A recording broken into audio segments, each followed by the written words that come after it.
आरोग्य गेल्यावर सगळं थांबतं.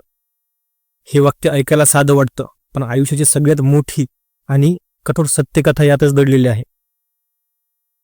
आपण आयुष्यभर धावत असतो. पैसा, करिअर, जबाबदाऱ्या, समाज, कुटुंब, भविष्यासाठी योजना, सगळं काही महत्वाचं वाटतं. सकाळी उठल्यापासून रात्री झोपेपर्यंत एकच विचार असतो, आज काय केलं.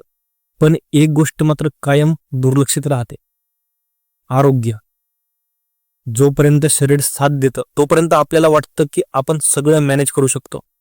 झोप कमी झाली तरी चालेल, जेवण वेळेवर नाही झालं तरी चालेल, ताण आला तरी चालेल, नंतर आराम करू, आधी सेटल हो, असं म्हणत आपण आपल्या स्वतःलाच बाजूला ठेवतो, आपल्या स्वतःच्या आरोग्यालाच बाजूला ठेवतो. पण ज्या दिवशी शरीर थांबतं त्या दिवशी सगळं थांबलेलं असतं. ऑफिसचे मेसेजेस, कॉल्स, मीटिंग्स एका क्षणात अर्थहीन होतात. बँक बॅलन्स असतं पण उठून चालायची ताकद राहत नाही. वेळ असतो पण ऊर्जा राहत नाही. लोक आजूबाजूला असतात पण वेदना एकट्यालाच सहन कराव्या लागतात.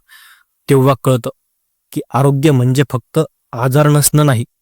आरोग्य म्हणजे शांत झोप येणे, वेदनांशिवाय चालता येणं, औषधांवर अवलंबून नसलेलं आयुष्य, मन आणि शरीर यांच्यातला समतोल.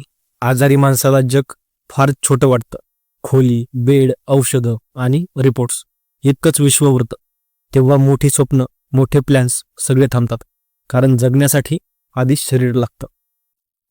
सगळ्यात कटू सत्य हेच आहे की आरोग्य गेल्यावर लोक मदत करतात पण कोणी तुमचं दुःख वाटून घेऊ शकत नाही.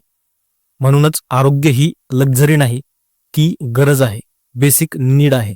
स्वतःची काळजी घेणं स्वार्थ नाही, ती जबाबदारी आहे.